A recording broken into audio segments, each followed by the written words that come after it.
ravie de vous retrouver sur le plateau de Smart Job, le rendez-vous emploi RH de Bismart, de l'expertise, de l'analyse, du débat et des rubriques que vous connaissez bien maintenant. Bien dans son job, ça passe aussi par son implication dans les prises de décision. Et oui, pourquoi serait-elle l'apanage des chefs d'entreprise? De plus en plus de salariés veulent faire entendre leur voix au sein des organisations et veulent surtout que cette voix compte. Un modèle d'entreprise tire d'ailleurs son épingle du jeu sur la question, la SCOP. Dans Smart et Régléo, la délégation de pouvoir, déléguer ses pouvoirs et responsabilités en entreprise, c'est un acte juridique, non sans conséquences d'ailleurs pour les deux parties, mais il est essentiel au bon fonctionnement d'une organisation. On reviendra avec notre experte sur les modalités de cet outil. Le cercle RH, le duo école-entreprise, les deux n'ont jamais fait aussi bon ménage sous forme de partenariat ou même de formation continue. Les écoles et universités misent tout sur leurs relations aux entreprises qui les rendent plus attractives. Du côté des organisations, cela peut être un vivier de candidats extraordinaires. En bref, chacun y trouve son compte. Une stratégie que nous allons tenter de décrypter tout à l'heure avec nos deux invités. Et enfin, fenêtre sur l'emploi, le marketing digital de soi. Pas de marketing de produits, ici, c'est vous-même qu'il faut vendre. Aujourd'hui, ne pas accroître sa visibilité et son image professionnelle sur les réseaux sociaux peut avoir des conséquences sur votre réussite. Devenir l'ambassadeur de sa propre marque personnelle, on en parle en toute fin d'émission. Mais d'abord donc, c'est bien dans son job.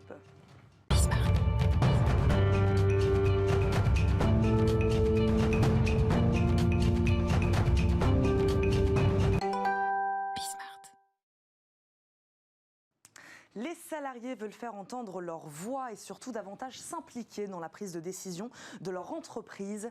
2 ans de crise auront eu le temps de bouleverser à de nombreux écarts l'organisation du travail. Parmi les nouvelles attentes des salariés donc, plus de considération et de sollicitation de la part de leurs dirigeants, notamment sur les aspects stratégiques et opérationnels. C'est pour cela d'ailleurs que le modèle alternatif de la SCOP séduit de plus en plus d'actifs français. On en parle de ces nouvelles attentes et de ce modèle avec Jacques Landriot, président de la CGSCOP. Bonjour. Bonjour. Bienvenue dans Smart Job, Jacques Landriot. Merci beaucoup d'être avec nous. La Confédération Générale des SCOP qui a d'ailleurs interrogé avec OpinionWay salariés et dirigeants d'entreprises sur leurs besoins. On va en parler évidemment. On en parle, Jacques Landriot, actuellement comme une solution à la crise du pouvoir d'achat. On parle beaucoup d'intéressement, de participation des salariés dans les entreprises. Derrière ça, n'y aurait-il pas une volonté des salariés de prendre aussi, comme je le disais, davantage part aux décisions de l'entreprise? Absolument, et ça c'est très clair dans le sondage OpinionWay que vous citiez.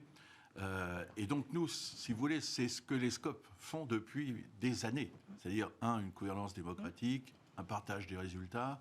Chez nous, c'est ce qui fait un peu notre force. Donc c'est quelque chose, je crois, aujourd'hui, d'assez extraordinaire. Et on voit une percée assez importante du nombre de SCOP qui augmente, du nombre d'emplois coopératifs qui augmente. Aujourd'hui, on a... Vous corrélez les deux, c'est-à-dire augmentation du nombre de SCOP et ces nouvelles attentes des salariés qui cherchent à prendre plus de décisions aujourd'hui dans les entreprises. On corrèle forcément, puisqu'on a eu en 5 ans 40% d'augmentation. Aussi bien d'ailleurs dans les emplois que dans le nombre. Donc c'est assez extraordinaire. Et dans le chiffre d'affaires, j'en parle pas, c'est à plus de 50%.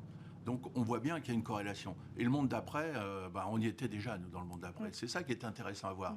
Donc ce qu'il faut, c'est vraiment montrer aujourd'hui que les SCOP sont déjà dedans, mais peuvent faire encore mieux d'ailleurs. Et puis apporter un petit peu de transparence. Une gouvernance démocratique, c'est quand même extraordinaire, parce que ça vous donne une transparence. Les gens, ils le disent dans le sondage, ils veulent vraiment savoir où ils vont. Mais savoir où ils vont, il faut leur dire. Et nous, c'est obligatoirement, on leur dit tous les ans, puisqu'on a une assemblée générale, où les salariés, n'oublions pas, sont majoritaires. Jacques Landriot, justement, expliquez-nous, pour ceux qui nous regardent, comment s'organise le travail et la prise de décision donc, au sein d'une SCOP, voilà, pour qu'on comprenne bien. Que ça soit dans l'ensemble des SCOP, parce que c'est pareil, les statuts sont à peu près les mêmes, vous avez une personne, une voix à l'assemblée générale. Bon, ça, c'est quand même déjà c'est extraordinaire. Les salariés doivent obligatoirement être majoritaires dans la SCOP. Vous ne pouvez pas mettre les salariés minoritaires. Donc ça, c'est déjà très, très important. Et puis après, vous avez un conseil d'administration qui est élu donc, par cette assemblée générale. Donc chacun peut se présenter. Moi, j'étais président d'un groupe assez important. Tous les 4 ans, on était remis à passer à la moulinette. Ce n'est pas toujours très facile. Parce que vous prenez des fois des décisions dans la vie de tous les jours qui ne sont pas toujours très sympas quoi, pour tout le monde. Il faut le faire. Vous licenciez de temps en temps, ça peut arriver quand même. Hein. Mais donc, et vous passez à Mounet tous les 4 ans et vous êtes éventuellement élu président. Et ce qui est très important, je crois, c'est aussi de dire qu'il y a l'ascenseur social qui joue beaucoup dans Oscope. C'est-à-dire que vous pouvez partir, moi je suis rentré comme commercial, j'ai fini comme président. Tous les gens qui étaient à la même époque, tous les copains qui étaient avec moi, on a commencé, vous savez, on était 35, on a fini à 3500, donc on a quand même un peu augmenté le nombre d'emplois. Donc, forte capacité d'évolution, en plus de bien sûr. prendre part aux décisions de l'entreprise. C'est important, vous voyez. Quand vous n'êtes pas un numéro, c'est-à-dire que vraiment on regarde, on vous forme. Ça, la formation est, je sais pas, on était à 6-7% de formation, ce qui est colossal. Donc tout ça, ça permet de pouvoir montrer à tout le monde, si vous faites bien votre job, eh ben vous pouvez bouger et avoir, disons, devenir cadre, devenir président, pourquoi pas dans le fond, puisque j'ai bien réussi. Donc il n'y a pas de secret là-dessus. C'est ce que vous disiez tout à l'heure sur avoir un objectif, voir plus loin, savoir où on va. Ouais. C'est ce que vous disiez. Transparence, je crois que ça c'est un mot-clé. Ascenseur social, c'est très important dans l'Oscope aussi. Et c'est quelque chose, alors je ne dis pas que ça ne se passe pas ailleurs, il ne faut pas non plus tomber dans l'excès, mais quand même, chez nous, c'est la vie quoi, de tous les jours. Jacques Landriot, pourquoi vous avez voulu les interroger aujourd'hui, ces salariés, sur leurs besoins et leurs attentes? Vous vouliez faire comme une sorte de bilan après ces 2 ans de crise sanitaire, c'était ça aussi? Oui, on voulait faire ça et puis on voulait se rendre compte un petit peu, parce qu'on sentait, nous, que ça bougeait. Que les jeunes, parce que moi je voyais quand on demandait un emploi et qu'on précisait que nous étions une Scope en leur expliquant un peu ce que c'était, on avait un nombre de CV considérable. Il suffisait qu'on fasse une émission de télévision, le lendemain on avait 2000 CV qui nous arrivaient. Quoi. Pourquoi ? Parce que, évidemment, on vit un peu différemment, la participation, c'est vrai, quelquefois est assez importante dans nos Scopes, parce que c'est simple, la répartition des résultats, c'est-à-dire que les résultats sont répartis au moins on peut aller jusqu'à 50% aux salariés en participation, et vous mettez 50% en réserve. Ça, c'est quand même très, très important. Et ça veut dire que nos scopes ont un taux de pérennité, par exemple, et ça, j'y tiens beaucoup, je me permets de vous donner ce taux de pérennité à 5 ans qui est considérable par rapport aux sociétés classiques. Nous sommes aujourd'hui à 73% de taux de pérennité à 5 ans. C'est énorme. Et alors que les entreprises classiques sont à 61%, je crois. Et alors, chose extraordinaire, c'est quand nous avons une transmission. C'est-à-dire qu'un chef d'entreprise veut vendre son entreprise. Alors, il peut le vendre à son concurrent, il peut le vendre à n'importe qui. Mais s'il pense à le vendre à ses salariés, là, nous sommes à 82% de taux de pérennité. Vous voyez, ça veut dire que, quand c'est votre entreprise, que cette implication que vous avez beaucoup plus forte que dans une autre. Mais Jacques Landriot, qu'est-ce qu'elle vous a dit, cette crise, justement, sur les besoins et les attentes qui étaient déjà là, donc, si je comprends bien. Mais donc, forte accélération, c'est ça? Voilà, on voit que les salariés, de plus en plus, ils sont de plus en plus nombreux à attendre ce genre de modèle, finalement. Absolument, de plus en plus nombreux. Et ça, on le voit bien, nous, dans tout ce qu'on fait aujourd'hui. Enfin, malgré la pandémie, vous vous rendez compte, vous augmentez de plus de 40% vos emplois. Coopératif, quand même, vous dites, il y a quelque chose. Parce que sur un modèle traditionnel, Jacques Landriot, ils ne sont pas assez consultés, ces salariés, c'est aussi ce qui ressort de ce sondage-là. Oui. Qu'est-ce qu'ils vous ont dit? Oui, c'est ça. Ils ne se sentaient pas assez consultés, sollicités. Si vous voulez, la stratégie, vous ne la connaissez pas. Vraiment.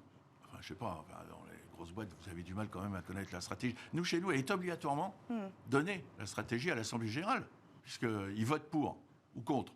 Alors, des fois, il y a des petites anecdotes qui sont difficiles, parce que faire une stratégie et dire, voilà, il faut qu'on se développe, c'est pas toujours très facile. Parce que les gens se disent, oui, mais si on se développe, il y a un risque, on prend un petit risque. Vous voyez, mais vous discutez, c'est vrai que Donnez-nous un exemple, Jacques Landriot, de stratégie, justement. On a envie de savoir sur quels aspects exactement ils souhaitent être sollicités, davantage concernés, les salariés, et dans vos scopes, voilà, sur quoi ils agissent. Qu'est-ce qu'ils décident exactement? Surtout sur leur développlement. Oui. Parce que, une entreprise qui ne se développe pas, vous savez très bien qu'un jour, elle va mourir. Je ne sais pas quand, mais enfin, elle mourra de toute façon. Donc, il faut se développer, il faut bouger un peu les choses. Il n'y a plus de niche. Ça n'existe plus, les niches. Pourtant, vous avez toujours un concurrent qui arrive, qui casse tout et qui vous remet un petit peu à l'endroit. Donc, ils veulent absolument connaître ça, une stratégie. Par exemple, nous, quand nous sommes partis à l'international, c'est vraiment typique, ça.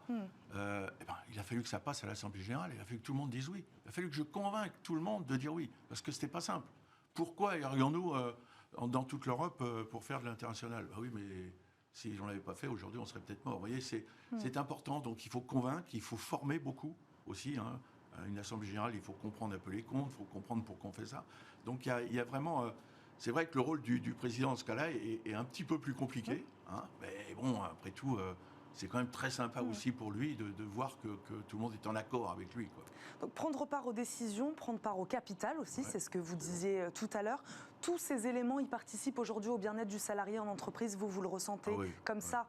Parce que c'est vrai que j'ai commencé cette émission en parlant de prise de décision, mais prendre part au capital aussi, c'est quelque chose de... Bien sûr, C'est ils ça. sont obligés, il faut qu'ils mettent un petit peu au capital, ça c'est normal. Et puis c'est bien. On se sent concerné, on a besoin de se sentir concerné. Vous vous sentez concerné quand vous avez mis un peu d'argent quand même dedans? Bien sûr. Vous voyez, et puis vous vous dites, ah, mais c'est ma boîte. Quoi. Et puis vous faites, et c'est même au niveau même des consommateurs. Moi je pense que d'abord, ils sont très très impliqués. Donc pour le client, il est chouchouté, je dirais. Hein, c'est quand même assez important. Et puis, vous avez différentes choses aussi qui font que les gens, je sais pas moi, ils font autrement, quoi. Voilà. Et ça marque quand même. Quand ils rentrent, ils ont un petit... Comme ça, je dis, mais c'est un peu trop beau, quoi. C'est bizarre. On est quand même des entreprises, hein. On n'est pas des... Hein, il faut quand même bien... Moi, je pense que le but, c'est quand même de gagner un peu d'argent. Mais c'est ce qu'on fait de cet argent qui est intéressant. C'est de le répartir aux salariés, vous vous rendez compte, c'est exceptionnel, quoi. Et Jacques Landriot, selon vous, je ne peux peut-être pas vous mettre un peu en difficulté, mais des modèles plus traditionnels d'entreprise, ils ne sont pas capables de répondre à ces attentes-là? Selon vous, il n'y a que la Scope, le modèle Scope, qui peut y répondre? Je ne vais pas être quand même présomptueux, quand même. Il ne faut pas non plus exagérer. Il y a certainement des PME dans lesquelles les gens se sentent bien quand même, parce que c'est petit, vous voyez ce que je veux dire. Mais chez nous, ils sont impliqués, je dirais, financièrement et impliqués aux décisions. Ça, c'est quand même autre chose. Parce que, bon, le patron de la petite boîte, c'est quand même sa boîte. Hein, s'il fait des bénéfices, ça va être pour lui. Hein, c'est normal, hein, moi je ne critique pas du tout. Hein. On ne critique pas, puis on ne veut pas se mettre en opposition face à telle entreprise ou autre. Vous voyez, chacun a son truc, mais nous, je pense qu'on correspond beaucoup mieux à ce que souhaitent aujourd'hui les gens. D'ailleurs, quand vous leur donnez peut-être des chiffres d'OpinionWay, vous avez à peu près 80% des gens qui estiment que ça serait bien de développer les scopes aujourd'hui, quoi. Et les dirigeants, pareil. D'ailleurs, c'est ça qui est intéressant. C'est que les dirigeants disent exactement la même chose. Et puis, deuxièmement, ils nous disent, quand on leur explique quand même ce que c'est qu'une scope, il faut leur expliquer quand même, parce que là, ils ne connaissent pas très bien. C'est pour ça que je vous ai demandé ça aussi tout à l'heure, en début d'émission, de nous expliquer l'organisation du travail. Tout le monde ne le sait pas, comment ça marche. Oui, alors ça marche un peu comme une entreprise. Simplement, je veux dire, on a quand même des personnes qui sont un peu plus à l'écoute, je dirais, des salariés, parce qu'il faut le faire, et puis ça me paraît tout à fait évident aujourd'hui. Ça n'empêche pas qu'il faut prendre les décisions. Hein. Il faut bien peser le pour et le contre dans tout ça. Il nous reste quelques secondes, pardon, j'aimerais vous poser une dernière question. Comment vous voyez évoluer le modèle des scopes ces prochaines semaines, ces prochains mois et ces prochaines années, Jacques Landriot? Comment il va évoluer ce modèle? Écoutez, il va évoluer, à mon avis, très très bien, notamment... En donnant toujours plus de... Ouais, alors en effectif, en emploi coopératif, c'est ce qu'on voudrait développer. Vous savez, on est à 81 000 aujourd'hui en emploi coopératif. Hein. On voudrait atteindre les 100 000, ce qui voudrait dire qu'en 9 ans, on aurait doublé notre mouvement. Vous vous rendez compte, c'est absolument considérable. Et puis emmener le mouvement vers une entreprise citoyenne, vers un peu entreprise citoyenne à la fois de l'entreprise, hein, citoyenneté de l'entreprise et citoyenneté des salariés de l'entreprise. Et puis vers un peu plus vers la transition écologique, parce qu'on pense que c'est quelque chose d'assez fort et important pour nous aujourd'hui. Il ne faut pas qu'on laisse de côté. Et puis aussi sur l'impact social. C'est-à-dire qu'il faut toujours qu'on s'en avance sur toutes les avancées sociales qu'il y a, télétravail, autres, enfin, etc. Et je crois qu'aujourd'hui, on l'est. Maintenant, il ne faut pas perdre notre avance, quoi. Merci beaucoup, Jacques Landriot, d'avoir répondu à nos questions, de nous avoir présenté ce modèle de la SCOP. Je le rappelle, vous êtes donc le président de la CGSCOP. Merci beaucoup, d'avoir été avec nous. Tout de suite, c'est la séquence juridique de Smart Job.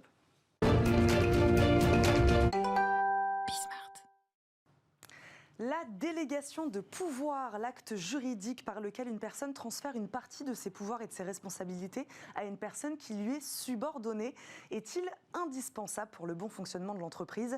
On va poser la question à notre spécialiste, Agathe Blanc, avocate pénaliste au cabinet FTMS, est avec nous. Bonjour. Bonjour. Bienvenue sur le plateau de Smart Job. Que signifie dans les faits déléguer ses pouvoirs? Expliquez-nous exactement.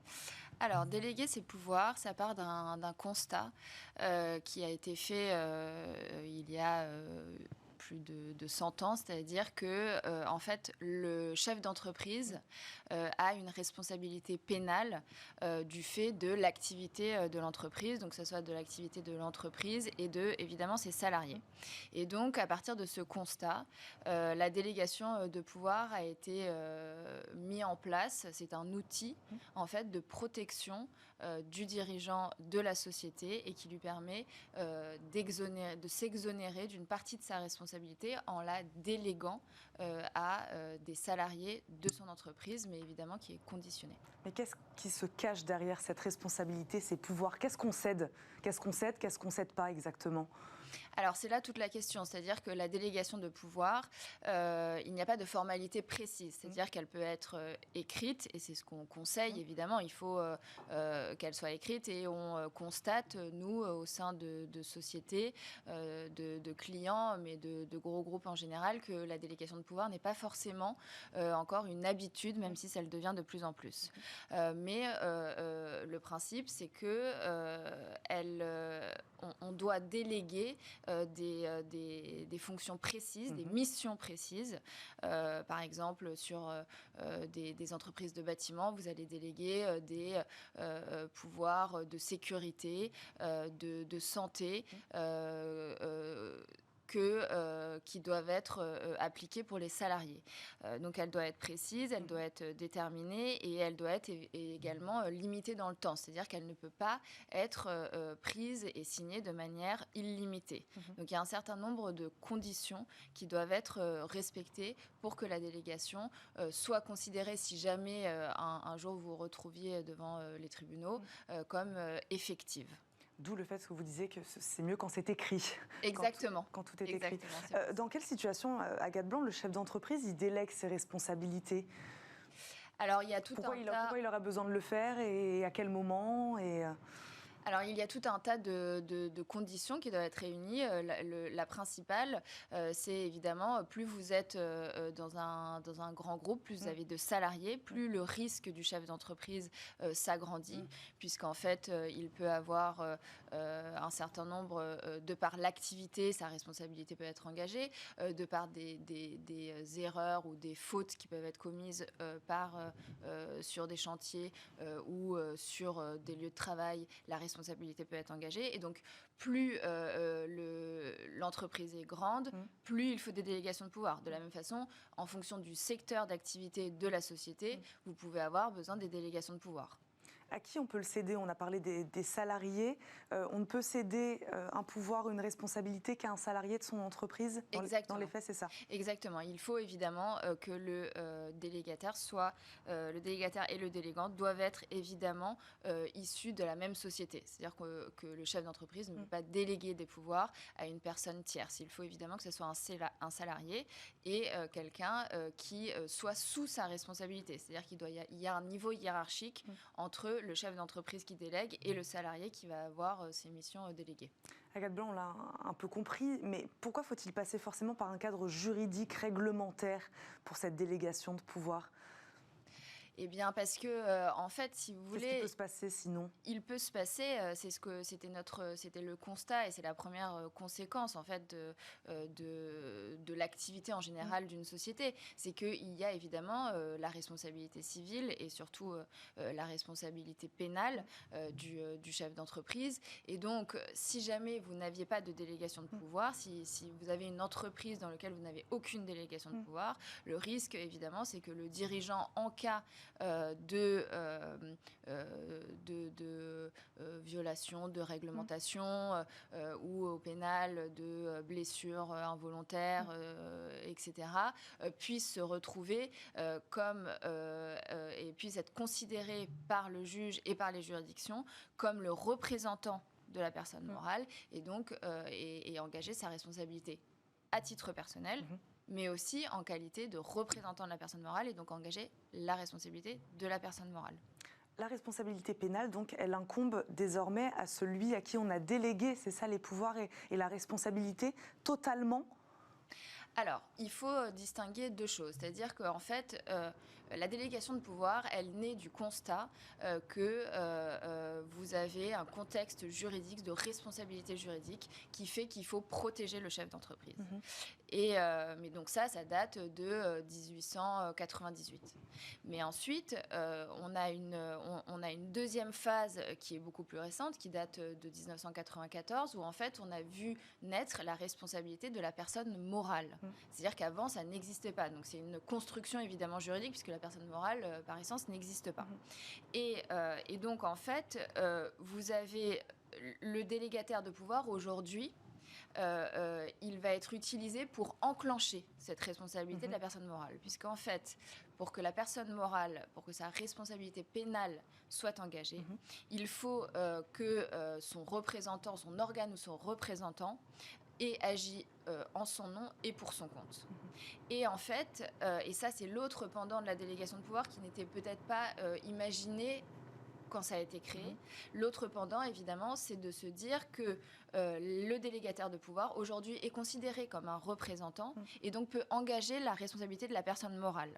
En revanche, pour sa responsabilité personnelle, c'est-à-dire à titre personnel, est-ce que le délégataire qui signe une délégation de pouvoir dans lequel il engage éventuellement sa responsabilité pénale, il y a tout un artifice juridique qui serait un peu compliqué de présenter aujourd'hui, mais il y a quand même des conditions et des garde-fous qui font que la responsabilité personnelle est beaucoup plus difficile à démontrer et donc à renvoyer devant un tribunal correctionnel qu'une responsabilité d'une personne morale qui est plus simple et donc moins protectrice, puisqu'en fait, ce n'est pas une vraie personne. Et oui, puisque l'objectif, c'est ce que vous disiez initial, est de protéger celui qui délègue et non pas celui qui reçoit les responsabilités et le pouvoir. Ça a été fait pour protéger le dirigeant et non pas le salarié à qui on va déléguer des responsabilités ou des pouvoirs, c'est ça ? Exactement. En fait, ça part du constat effectivement qu'il faut protéger le chef d'entreprise, mais attention, la délégation de pouvoir, elle doit quand même respecter un certain nombre de conditions. C'est-à-dire que le délégataire doit avoir les compétences, doit avoir l'autorité, doit avoir les moyens nécessaires. Et donc, ce qu'on conseille toujours à nos clients, évidemment, c'est de se poser des bonnes questions, à savoir, est-ce que le délégataire de pouvoir a un pouvoir de sanction vis-à-vis des salariés pour lequel il a une délégation de pouvoir? Est-ce que le délégataire de pouvoir a des moyens financiers? C'est-à-dire, est-ce qu'il peut prendre des décisions et dépenser de l'argent pour mettre en place des formations, etc. Et est-ce que le délégataire de pouvoir a un pouvoir de formation auprès des salariés?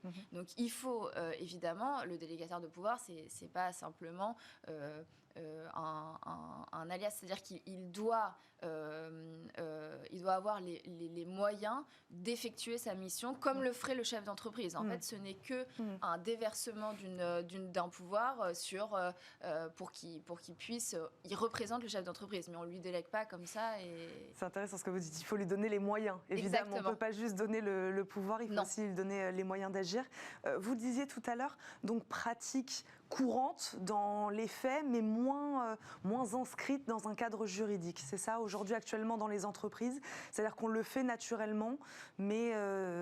Alors, en fait, dans les entreprises, parce que la délégation de pouvoir, c'est un outil qui existe depuis longtemps, mais parfois, on a du mal à comprendre, dans les boîtes, on a du mal à comprendre l'intérêt de la délégation de pouvoir, et donc, on est souvent confronté à des délégations de pouvoir qui ne remplissent pas les conditions, à savoir pas forcément assez précises, pas forcément, le délégataire n'a pas forcément tous les moyens, etc.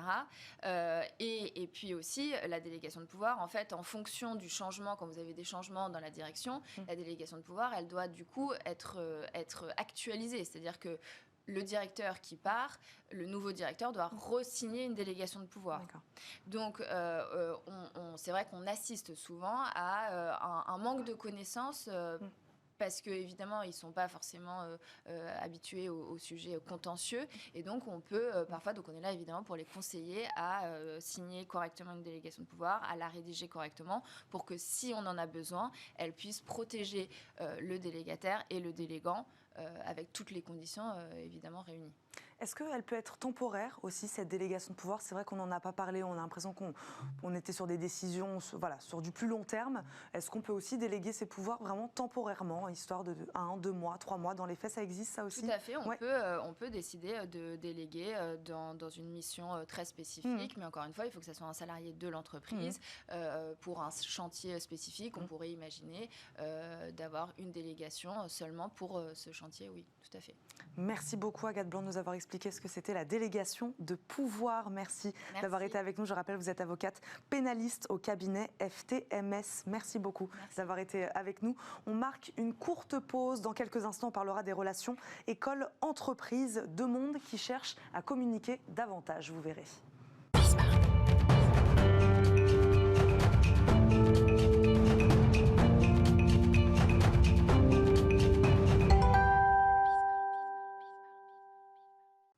Focus dans notre cercle RH sur les relations école-entreprise. Elles font maintenant partie intégrante de l'organigramme des établissements de l'enseignement supérieur, qu'elles servent à aider à la construction du projet professionnel des étudiants ou à aider les entreprises à recruter. Chacun y trouve son compte. Mais face à la pénurie de talents que connaît certains secteurs, on peut se demander si ces deux mondes n'ont pas parfois du mal à communiquer et si les formations sont vraiment adaptées aux besoins du marché. Pour en parler, nos deux invités aujourd'hui sont Manuel Malo, responsable des services carrières à l'EDEC. Bonjour. Bonjour. Bienvenue sur le plateau de Smart Job, Manuel Malo. Arnaud Humbert-Droz nous accompagne également, PDG de Valdelia et vice-président du pôle d'enseignement supérieur Unilassal Beauvais. Bonjour. Bonjour. Bienvenue, vous aussi, dans Smart Job. Manuel Malo, à quand remonte l'intégration de ces relations école-entreprise au sein des grandes écoles? Voilà, pas une date précise, mais globalement. Probablement depuis toujours, parce qu'à partir du moment où les écoles avaient en mission de faciliter l'insertion professionnelle, elles avaient aussi l'organisation des stages, et qui dit organisation des stages dit relation avec les entreprises. Donc probablement depuis toujours. Je pense que ça s'est vraiment structuré dans les années 80, à partir du moment où on a parlé de marque employeur, de campus management pour les entreprises. Et là, ça s'est structuré à la fois du côté des entreprises et du côté des écoles. Et puis je le disais, un pôle à part entière aujourd'hui dans certaines grandes écoles ou universités. On a le pôle relations entreprises. C'est ça aussi, la relation date peut-être de toujours, c'est ce que vous nous dites. En tout cas, comme je le disais, fait partie intégrante de l'organigramme des grandes écoles. C'est plus récent, Arnaud. Alors c'est plus récent, effectivement. Je pense qu'effectivement, on a toujours eu dans les grandes écoles des stages en première, en deuxième, en troisième année avec des entreprises. Là, la création d'une relation, d'une fidélité, en fait, une relation construite et constante entre l'école et l'entreprise, notamment sur les écoles d'ingénieurs, à travers de partenariats, de chaires. C'est quelque chose qui s'est développé ces 10-15 dernières années. Ça provient aussi d'un système de financement différencié, puisqu'on a moins de financement d'État et plus besoin effectivement d'aller chercher des financements privés. Donc il y a la question du financement. Il y a la question du financement, mais pas que. C'est aussi en fait le besoin fondamental de s'assurer que les formations qu'on va promulguer, qu'on va donner à nos élèves, sont bien en lien avec le besoin des entreprises. Et c'est quelque chose de fondamental dans nos écoles, s'adapter en permanence aux besoins des entreprises. Évidemment, on va rentrer dans l'intérêt pédagogique pour les étudiants, l'intérêt pour l'école, l'intérêt pour les entreprises aussi. Là, je rebondis sur ce que vous dites. Quelle est aujourd'hui la nature et le type de lien que peuvent entretenir, pour qu'on comprenne bien une école, une entreprise? Ça peut être un parrainage de promotion, ça peut être un partenariat, ça peut être... Expliquez-nous les types de liens qui existent. Alors, il y en a beaucoup. Je vais essayer d'être synthétique parce qu'effectivement, il y en a beaucoup. Les principaux. Alors, les principaux types de liens, d'abord, ça va être, ce sont les employeurs de nos étudiants. Donc, effectivement, comme l'a dit monsieur, on a besoin qu'ils nous disent où sont leurs besoins et où ils vont recruter. Donc, il y a déjà un besoin presque d'ingénierie pédagogique avec nous, de partenariat pédagogique avec nous. Ça, c'est le premier besoin. Ensuite, effectivement, comme ils vont définir avec nous les projets professionnels des étudiants, il y a tout l'accompagnement de l'étudiant, l'accompagnement carrière de l'étudiant, auquel ils vont prendre une part importante en donnant des stages, en donnant des apprentissages, mais aussi en leur expliquant ce que sont les carrières dans les entreprises. Puis un troisième volet qui est effectivement le volet du financement, financement que peuvent apporter les entreprises et qu'apportent les entreprises à nos grandes écoles. Sur la question des stages, par exemple, c'est un deal. Comment ça marche? Voilà, vous en prendrez tant, 50 de nos jeunes en stage cette année. Comment ça se passe? Juste pour ajouter quand même quelque chose d'important, sur les écoles d'ingénieurs, il y a aussi tout le volet de la recherche, sur lequel il y a des partenariats qui sont assez forts et des labos de recherche en fait qui sont communs. Non, il n'y a pas de deal, vous m'en prendrez une dizaine et ça va bien se passer. Non, c'est plutôt la création d'une relation effectivement de proximité. Et c'est aussi la rencontre, il ne faut pas se tromper, ce sont les employeurs de nos étudiants. Nous sommes en tant qu'entreprise les futurs patrons de ces jeunes, donc on va les sélectionner, on va les recruter. Et il ne faut pas se tromper, les stages, c'est des pré-recrutements. Et c'est vraiment quelque chose qui permet en fait d'avoir des parcours pédagogiques assez intéressants et d'avoir du coup des premiers salariés, des premiers emplois qui sont tout de suite en capacité de travailler dans l'entreprise pour lequel ils vont être rémunérés. Je parlais tout à l'heure de communication entre ces deux sphères. Vous disiez ils font partie intégrante presque dès le début de l'élaboration, même peut-être des programmes, des cursus, pour être au plus proche des besoins donc du monde professionnel. Est-ce qu'on vous fait ce reproche des fois, ou est-ce que c'est quelque chose qui ressort? On n'a pas peur que l'entreprise outrepasse son rôle justement en s'immisçant dans cette organisation-là, au sein d'une école? C'est quelque chose qu'on peut entendre? Alors, c'est quelque chose que les personnes qui ne connaissent pas le monde des écoles peuvent éventuellement nous faire quand on procède d'intention. Mais quand on connaît nos professeurs et quand on connaît nos dirigeants de programme, on est assez rassuré. Vous êtes d'accord avec ça? Tout à fait. Quand vous connaissez les anciens chercheurs, vous pouvez essayer de les influencer. Ça va bien se passer. Quelle relation vous avez décidé de privilégier? Quel type de relation avec l'entreprise? Vous, c'est particulier puisqu'en plus vous êtes un chef d'entreprise vous-même. Tiens, voilà, je vais vous poser la question. Comment vous êtes retrouvé vice-président d'un pôle de l'enseignement supérieur? On est chef d'entreprise et on se retrouve vice-président d'un pôle d'enseignement supérieur, ou c'est l'inverse? Alors, on est d'abord ancien étudiant et ensuite, effectivement, parce qu'on est attaché à son école, parce que c'est toute une création. Quand on est dans le groupe Unilassal, en fait, on apprend beaucoup de choses à la fois humaines et effectivement scolaires. Donc effectivement, c'est tout un parcours de vie qui fait qu'aujourd'hui, je me retrouve vice-président de ce groupe. Puis c'est aussi des intentions et effectivement quelque chose auquel on est relativement attaché. Je pense qu'en tant qu'entrepreneur, l'idée, c'est la transmission. Et c'est cette capacité finalement à arrêter de se plaindre de ne pas trouver des personnels et d'être en capacité d'accompagner en fait le mouvement et de s'assurer que les besoins de demain pourront être couverts. Donc nous, il y a 3 grands sujets qui nous intéressent dans les relations avec les écoles.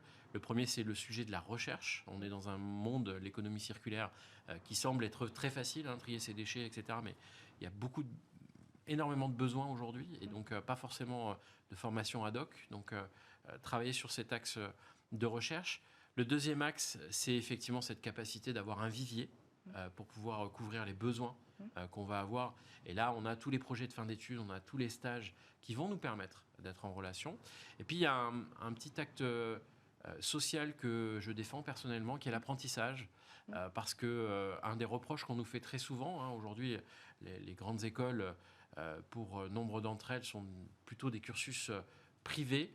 Et c'est vrai qu'on peut avoir cette critique qui est de dire que ça ne s'adresse pas à toutes les populations, etc., etc. Et moi, je suis très attaché à l'ascenseur social. Et donc, l'apprentissage, qui est la grande nouveauté de ces quelques dernières années, avec la capacité de gérer directement les dispositifs d'apprentissage au sein de nos écoles, eh bien, c'est quelque chose qui va permettre effectivement de générer cet ascenseur social et qui va nous permettre en plus de trouver des étudiants qui sont très, très motivés et qui restent attachés à l'entreprise assez souvent. Donc voilà. Manuel Malo, sur cette question de l'apprentissage, justement, un lien presque vraiment très fort, en tout cas là, en l'occurrence, entre l'école et l'entreprise, entre l'élève et l'entreprise surtout.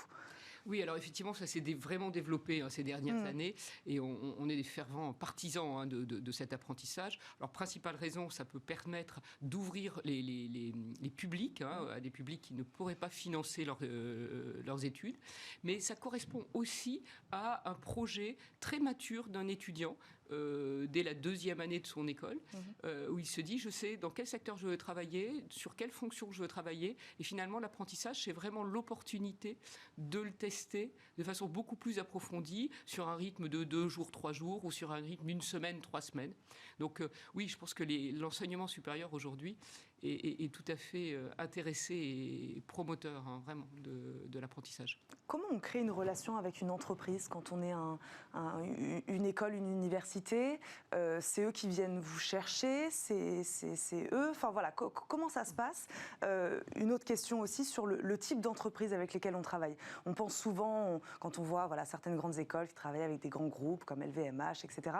Est-ce qu'on peut aussi travailler avec des PME, des start-up? Voilà, est-ce qu'on peut nouer aussi des partenariats avec des plus petites entreprises? Comment ça marche? C'est des rencontres. Alors Ouais. oui, comment on rencontre? On fait un job de prospection. Alors effectivement, il y a des gens qui viennent tout seuls, mais il y a aussi tout ce job de prospection pour faire connaître les cursus, pour faire connaître en fait les différents dispositifs. Je vous l'ai dit, que ce soit de la recherche, que ce soit de l'apprentissage, que ce soit effectivement des chaires ou autres sujets. Donc il y a tout un travail effectivement de conquête. Sur votre deuxième question, qui est à mon avis la plus importante, c'est quelle typologie en fait d'entreprise? Toutes, bien évidemment, toutes. C'est pas réservé aux grands groupes. Elles sont toutes intéressantes et elles sont toutes intéressées et elles ont toutes un véritable besoin d'aller chercher ces étudiants. Aujourd'hui, on a une vraie crise des talents. Il ne faut pas se tromper. On a un vrai sujet en fait de capacité de recrutement. Les plus touchés, c'est les PME, PMI. Nous sommes chez Valdelia 45 personnes. Aujourd'hui, pour recruter, c'est relativement compliqué. Pourquoi? Parce qu'on est moins connu que Total, effectivement. Voilà. On voit certains mouvements où on dit oui, les grands groupes, machin, etc. Mais on les connaît, alors que les PME, PMI, on ne les connaît pas. On ne sait pas quelle est la qualité des travaux qui peuvent être faits dans ces entreprises. Donc je pense que c'est vraiment eux qui devraient être la cible prioritaire de nos grandes écoles, parce que c'est eux qui vont faire le vrai vivier de création de valeur qu'on peut avoir sur les territoires, notamment. Et donc c'est une cible importante pour justement faire ce qu'on doit faire dans une école, c'est créer de la valeur et créer en fait, non pas de la valeur financière, mais de la valeur intellectuelle et du génie pour déplacer les cursus. Manuel Malo, sur cette question d'être au plus proche du marché du travail et donc au plus proche des plus petites entreprises aussi. Oui, alors j'ai l'impression que quand même sur ces dernières années, on y parvient mieux. Alors c'est peut-être parce que l'engouement de l'entrepreneuriat, des start-up et des petites structures, ou structures à taille humaine, c'est ce que nous disent les jeunes, ont plus d'intérêt pour ces jeunes justement. Et donc c'est eux-mêmes qui nous créent aussi par les stages qu'ils trouvent des liens avec ces PME et ces ETI. Donc j'ai l'impression que ça va un petit peu mieux. C'est vrai que les grandes entreprises viennent vers nous spontanément, avec des stages, avec des apprentissages, avec des premiers jobs, et puis avec une organisation, vous l'avez très bien dit, des responsables de marque employeur, des responsables de stage, des responsables des campus managers, qui fait que le job est facile pour eux. Alors que pour une petite structure, on se rend bien compte que c'est le DRH qui est un peu Shiva et qui doit tout faire, y compris la relation école. Vous parliez de crise de talent, j'en parlais aussi.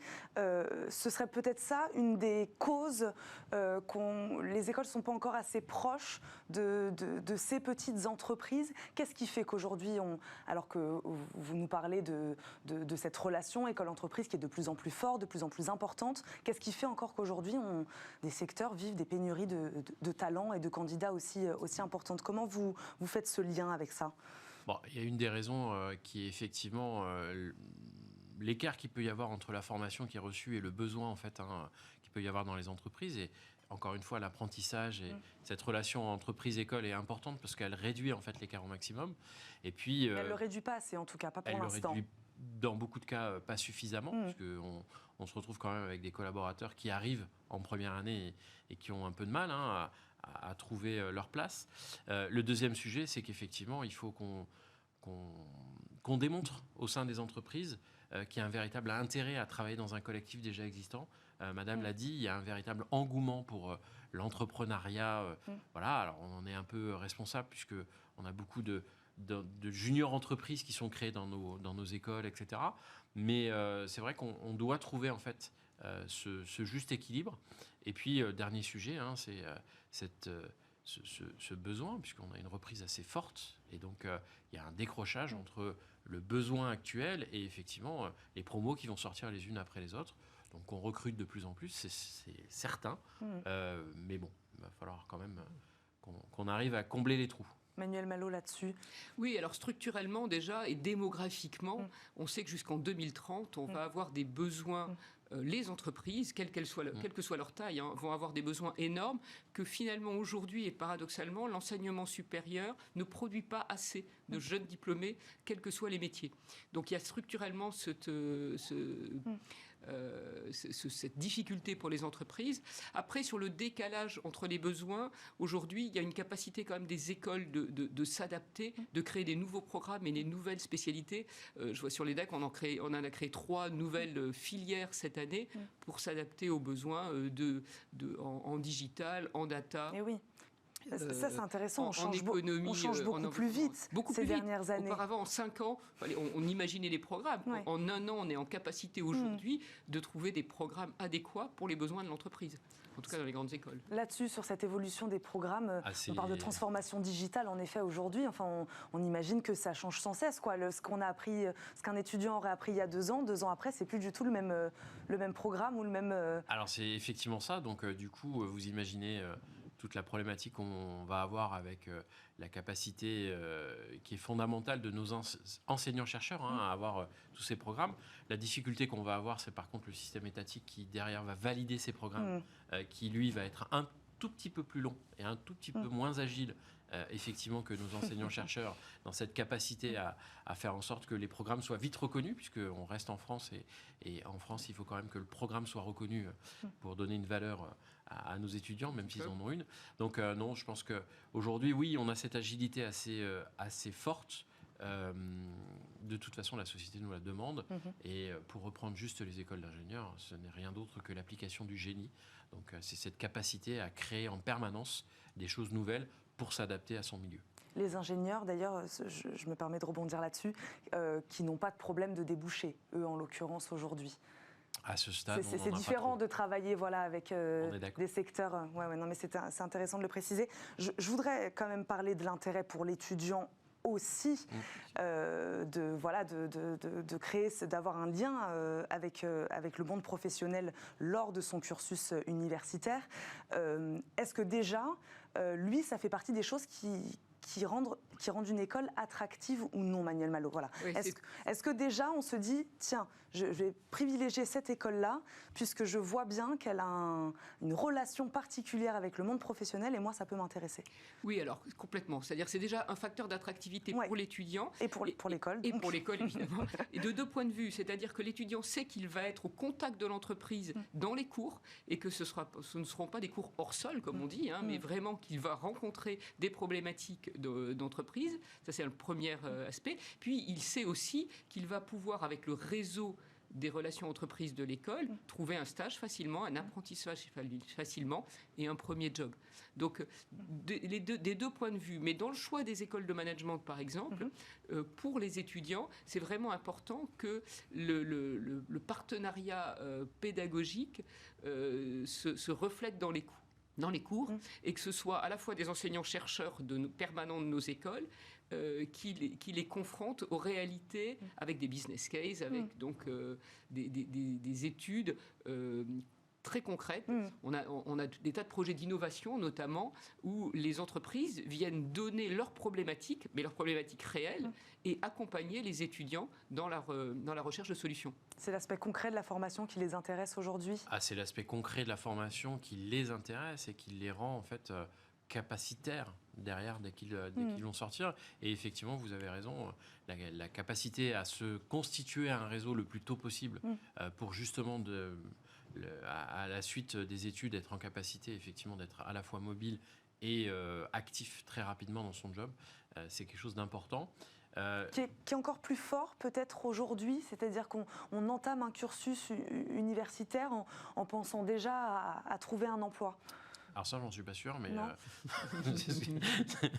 je suis pas sûr que nos jeunes en fait pensent tout de suite à l'emploi qu'ils pourraient avoir. Ils ont des rêves et effectivement ils vont chercher plutôt des formations qui répondent à leur aspiration. Et effectivement, nous sur l'économie circulaire, typiquement sur l'environnement, etc. On voit c'est très impressionnant. Moi, 25 ans que je suis sorti de mon école qui s'appelait l'École des métiers de l'environnement, qui est maintenant le groupe Unilassal. Sur la partie environnement des formations chez Unilassal, on a des taux de progression de plus de 30% de ces 3 dernières années. C'est impressionnant, effectivement, tous ces jeunes qui veulent se lancer dans cette modification et dans ce soutien à notre écosystème. Mais trouver un emploi, si quand même, je me permets de vous couper. C'est-à-dire que le taux d'insertion professionnelle, c'est quand même quelque chose que les écoles mettent en avant. Et le jeune, s'il sait qu'il a 98% de chances derrière de trouver un job, ça peut quand même le motiver. On est bien d'accord. Ouais. Complètement. Mais c'est vrai que le marché étant très porteur, on l'a dit, aujourd'hui, c'est une problématique qu'ils ont moins. Ils savent que de toute façon, stage, apprentissage plus premier job, ils vont s'insérer.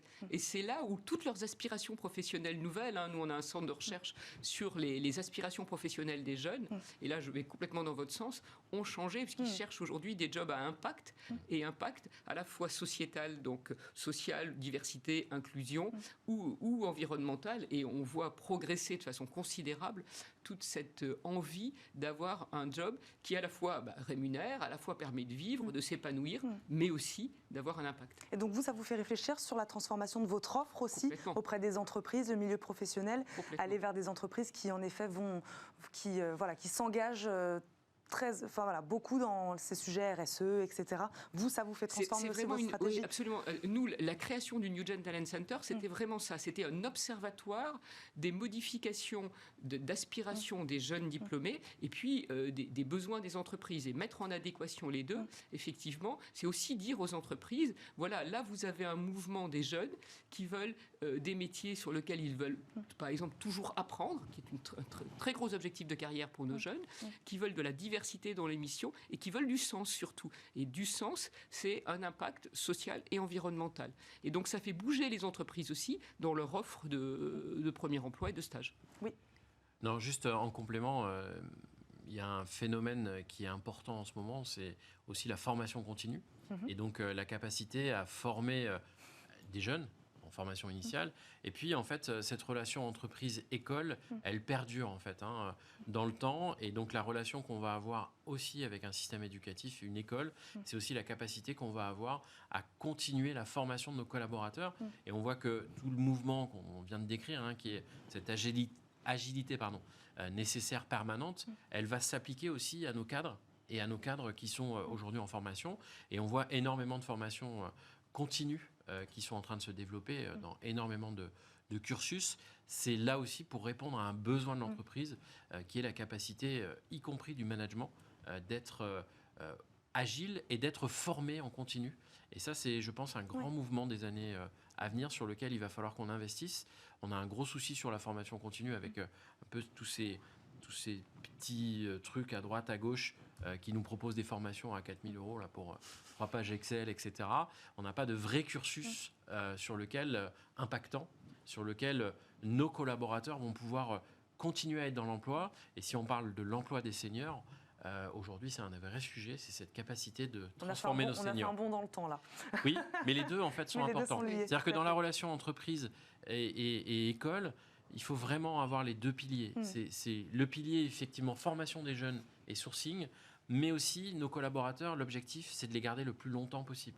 Et pour les garder le plus longtemps possible, un des vrais sujets, c'est comment on les forme. Et puis là, vous parlez, donc, on comprend que c'est l'intérêt plutôt du côté entreprise, enfin l'intérêt pour l'entreprise, pour les collaborateurs d'une entreprise.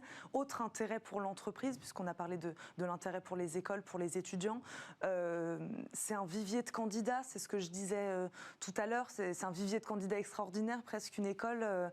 C'est ce qu'on se dit. Une école, c'est un vivier de candidats au moment où ils sont à l'école, mais c'est aussi un vivier de candidats au moment où ils sont dans leur association de diplômés. On n'en a pas parlé, mais une école, c'est aussi une association de diplômés qui va prendre en charge les mobilités professionnelles jusqu'à la retraite, quasiment. Et donc, pour avoir cette casquette de directeur carrière alumni, on est aussi très sollicité pour trouver des jeunes expérimentés. Alors 2-3 ans d'expérience, mais aussi des moins jeunes, des 40, donc des quadras, des quinquas aujourd'hui, qui manquent énormément sur le marché. Et là, les associations d'alumni des écoles représentent un vivier, un potentiel absolument considérable. On le revient coût du sur cette recrutement est question-là. devenu horrible. C'est-à-dire que d'un point de vue horrible, enfin, d'un point de vue entrepreneurial, le coût du recrutement, c'est quelque chose qui est devenu vraiment très pesant, y compris, et surtout pour les PME, PMI. Et effectivement, le réseau des alumni est quelque chose de génial parce que on est très souvent en fait en cooptation, ce qui nous permet en fait d'économiser sur ce processus de recrutement, mais aussi d'être sûr d'avoir un collaborateur qui va tout de suite s'adapter aux besoins. Il nous reste une petite minute. Si on devait résumer là, ce qu'on s'est dit sur ces 25 minutes, un lien qui évolue dans le bon sens, qu'est-ce qui pourrait être amélioré? Voilà, peut-être qu'on va donner une ou deux solutions pour justement mettre davantage en adéquation les besoins du marché et les formations aujourd'hui existantes. Alors, c'est peut-être simplement que, justement, le grand public sache que ce lien est déjà fort, il est existant, et que les grandes écoles de management et les grandes écoles d'ingénieurs ne sont pas, justement, hors sol et ne travaillent pas que dans leur sens. Donc, voilà, c'est communiquer sur ce lien très fort et encourager les PME, et encourager les startups, et encourager toutes les tailles d'entreprises à venir aujourd'hui vers les écoles, construire de la formation continue, l'offre est énorme, ou proposer des stages et des apprentissages.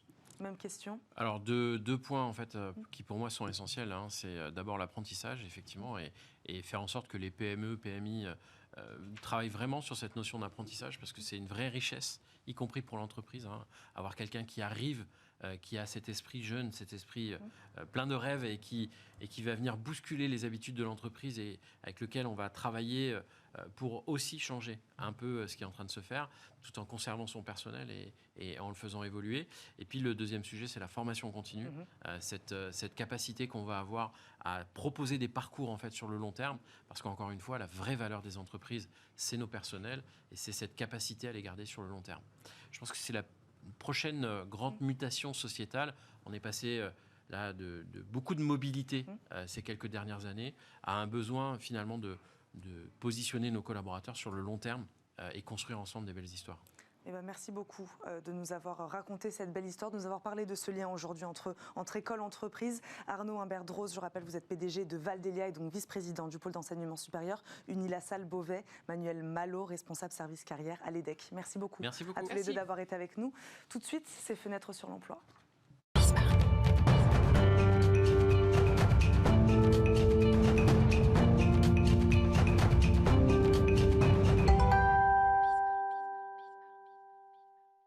Aujourd'hui dans Fenêtres sur l'emploi, le marketing digital de soi ou encore comment se vendre sur les réseaux sociaux. Dans un monde d'images, il faut souvent passer par là, particulièrement sur le marché du travail. Un salarié sur deux dans le monde est recensé sur le réseau social professionnel LinkedIn. Ne pas y être ou ne pas savoir comment y être peut impacter la suite de votre carrière. On en parle avec Marie Ombrook, fondatrice du cabinet de recrutement Atorus Executive. Bonjour. Bonjour. Bienvenue dans Smart Job, merci beaucoup d'être avec nous. Le marketing digital de soi, c'est une pratique obligatoire selon vous? Ça aide. Ouais. Il y a beaucoup de candidats qui se plaignent de ne pas réussir à trouver un job. Et clairement, quand on leur dit « mais qu'est-ce que vous faites pour rechercher un emploi ?» Là, on se rend compte qu'ils vont nous dire « voilà, j'ai envoyé des CV à droite à gauche », mais on leur dit « mais est-ce que vous avez vraiment réfléchi à une stratégie de marketing de soi ?» Et là, on se rend compte que pas tous. Et c'est là où on se dit ils vont un peu dans l'auto-sabotage de leur recherche d'emploi parce qu'ils n'ont pas vraiment une stratégie de présence sur les réseaux sociaux. Et c'est pas compris par tous les salariés qu'ils ont besoin d'y être. C'est ça que vous nous dites. Alors, il y a une partie des candidats qui nous disent je n'ai pas, ils ne sont pas au courant. Ouais. Mais il y a aussi des candidats qui nous disent mais moi je ne veux pas être sur les réseaux. Ça peut être une stratégie. Après, ce qui est important, c'est quel est votre objectif. Si c'est de retrouver un emploi, ne pas y être du tout peut être un sujet. Après, le point, c'est quel est mon objectif. C'est vraiment le point de départ. C'est une question de génération, là, ceux qui vous disent « moi, je ne veux pas y être » ou « j'ai pas envie d'y être ».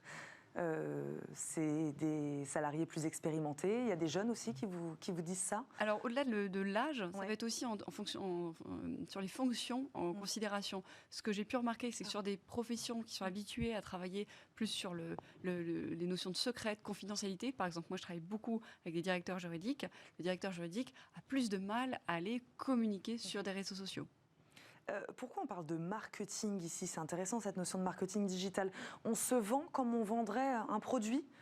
Ah oui, c'est important. Pour moi, on est à un moment de l'histoire, en tous les cas professionnelle, où se vendre, c'est important. Parce que nous, en tous les cas, les chasseurs de tête, ce qu'on vient rechercher, c'est des compétences techniques, mais aussi des compétences comportementales.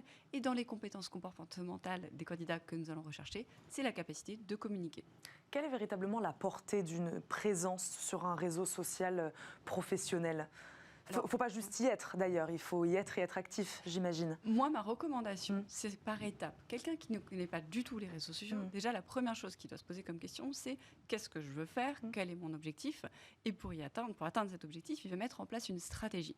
S'il décide, par exemple, par rapport à son réseau, par rapport à son objectif, que c'est pertinent d'aller sur LinkedIn, très bien. La première chose que je recommande, c'est d'écouter ce réseau-là, d'être dessus, de se dire, peut-être 10 minutes par jour, je regarde, je vais sur le site LinkedIn, je vois comment ça se passe, et avant de commencer à poster, moi je vais commencer à regarder et suivre quelques personnes qui me plaisent, liker des commentaires, et ensuite commencer à s'engager progressivement, mais de le faire de manière progressive et vraiment, encore une fois, en termes de stratégie. Et ça, ce qu'on aime, notre activité, pas seulement notre page de présentation presque, mais ce qu'on aime, ce qu'on va partager, etc. Ça aussi, c'est important, c'est des choses que les recruteurs regardent aussi. Oui, parce que en fait, moi, j'ai regardé deux choses. Quand on va taper des mots-clés, donc ça va nous emmener sur certaines candidatures, et puis après, vous allez étudier la personne. Encore une fois, un certain niveau de compétence sur des cadres dirigeants, on considère que la partie technique est acquise. Donc, ce qu'on va aussi regarder, c'est comment la personne va se comporter, comment elle va interagir avec les autres. Une personne qui est toujours agressive, on va se dire peut-être que pour un poste où on a besoin de diplomatie, ce ne sera pas la bonne personne. Comment on peut être agressif sur les réseaux sociaux?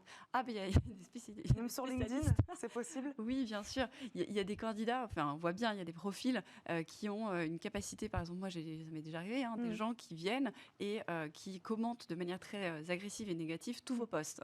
Mécaniquement, vous vous dites, c'est pas forcément la personne vers qui j'ai envie d'aller, ou en tout cas que je vais recommander à mes clients. Est-ce qu'il y a des erreurs à ne absolument pas commettre?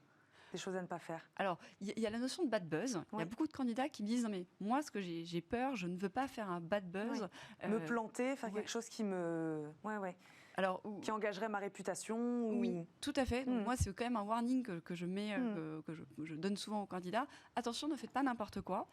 Surtout, ne pas être négatif vis-à-vis de sa propre boîte, par exemple. Ça, c'est quelque chose qui est complètement contre-productif et qui peut se retourner contre vous.